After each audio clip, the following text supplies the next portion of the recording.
أهلا يا رمضان، أهلا أهلا يا رمضان. علشان يا وحدة أهلا يا شهر القرآن، أهلا يا شهر الغفران، أهلا يا شهر التوبة. السلام عليكم ورحمة الله وبركاته. الشمع ركفون يرجرتو نجاف يا كيسني بقنا قاتاتا وروني ورتفتوني أبساطو جلا أرقمتا بقنا قاتاتاني أنا أعرف بقنا قان أفتاني سنين جتشا أكسوما مالف رفي أبسانا را فيديو كان مالف وراب دا جتشون كيسني سنولمو akkasuma ergaa tokkoon qaba akkasuma dhaam sayiitis qaba jechuudha. Innis maali yoo jettani sunis maali akkuma beekamu Ramadaan seenuudhaaf ayyuu bakka jirrutti jiini kun ji'a araaramaati.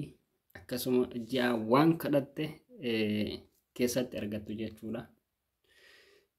Deebi'an malee jiini kun ji'a jaalalaa ji'a kabajaadhaan rakkataa qarqaaruu dadhabaa bira dhaabbachuu beelaa beeluu baasuu waan qaban waliif qoodanii ji'atti waliif rahmata godhan jechuudha.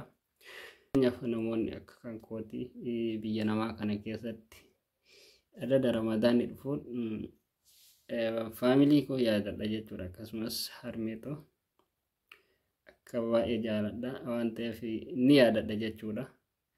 Kanaaf namoonni akka kan kooti odoo faamilii ofiitii waliin argin biyya namaa kana keessatti waggaa 4-5 akkas jaha Ramadaana kophaa keessan eegaltanis kophaa keessan soomtanis ni jirtan jedheetiin yaada.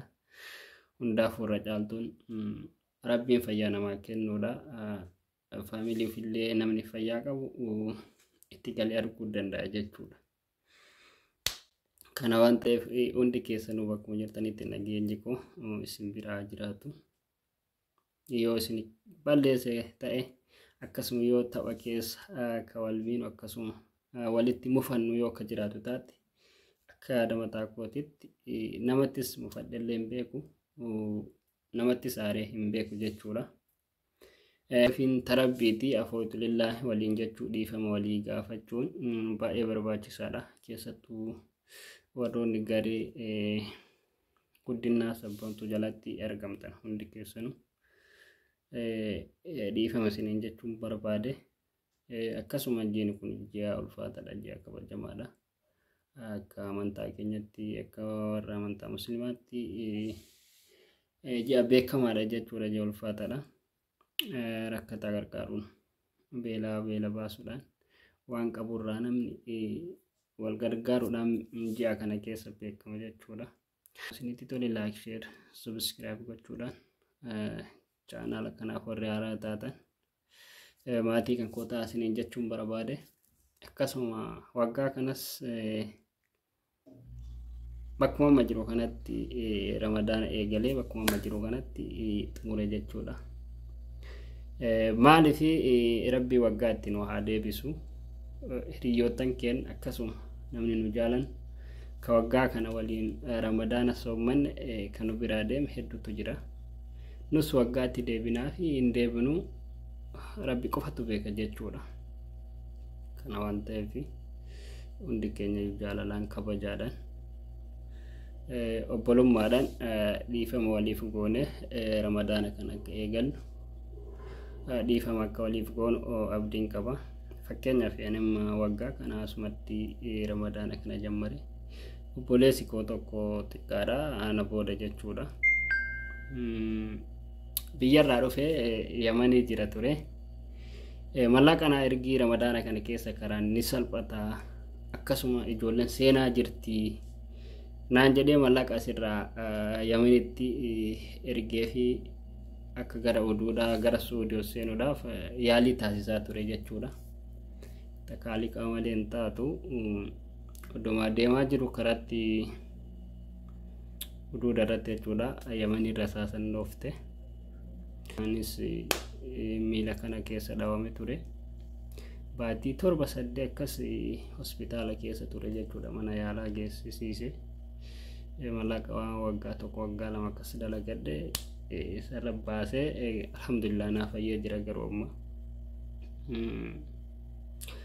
fayyee jira yamanima jira yamanitti deebi'ee akkasi garuu alhamdulillah jenne rabbii kiyya kadhadhe jechuudha. Maaliif ramadaana keessa fakkeenyaaf jireenya biyya ormaa kana keessatti namni ni rakkata rakkatus odoo biyya mufiititti fayyaa dhabus rakkatus silaa biyya mufiititti gaariidha. Maaliif nama si qarqaaru qabda jechuudha. Mallaqaanis dhabdu nama si bira dhufe si jajjabeessutu jira jechuudha. Fakkeenyaaf biyya ormaa kana keessatti yoo rakkattu ta'e yoo firri keessi biran jiraatin alagaan lafatti si ilaala jechuudha. Dhukkuba irraa fayyuu dandeettu irraa namni si bira jiraatee si garagalchuu dhabuu irraa lubbuun kee darbuu dandeette jechuudha. Kana waan ta'eef waggaa kanas haala akkasiitiin dabarse ture. Rabbii kan koo kadhadhee mucaanis naa fayyee ture. Warroonni qarqaranis hedduutu jiru. Ijootan koo nama 3-4 akkas na gargaaraa turani. Hunda isaaniitu rabbiin jazaa isaanii haa deebisu. Kana waan ta'eef ramadaana waggaatti deebuu keenya rabbitu beeka. Rabbiin ittiin nu haa deebisu, ittiin nu haa ga'u isiniin jechuun barbaade.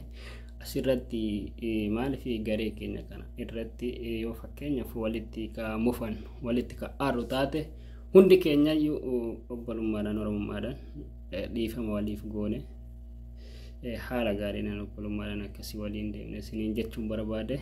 Viidiyoo kana yoo isinitti tole like, share, subscribe gochuu hin irraanfatina.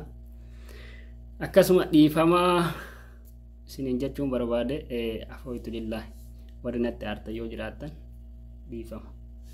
Rabbiif jecha nama itti aares hin qabu, nama walloleenis hin qabu. Yoo tapha keessoodha waliin taphan namni walitti aaruu danda'a waan ta'eef kanatti aartan yoo ka jiraattan taate rabbiif jecha dhiifama naaf godhaa isiniin jechuun barbaade. Viidiyoo kana yoo isinitti tole like, share, subscribe gochuu hin irraanfatinaa isiniin jechuun barbaade. Nama ramadaana kana haala gaarii qabee soomanatee irraa khairii dalagatu rabbiin nu haa taasisu. Ana alii kenna bakka jiran hundatti rabbiin fayyaa kennee fi hiriyoottan keenya obboleewwan keenya hunda keessanuu rabbiin nama waggaa itti deebi'u isin haa taasisu isiniin jechuun barbaade. Viidiyoo kana yoo isinitti tole like, share, subscribe gochuu hin irraanfatinaa. Waan dhageeffattaniif viidiyoo kana waan leeyoonaan aduuka turtaniif turtii gaarii galanni keessan bilisummaa haa ta'u isiniin jechuun barbaade. Turtii gaarii. أهلا أهلا أهلا يا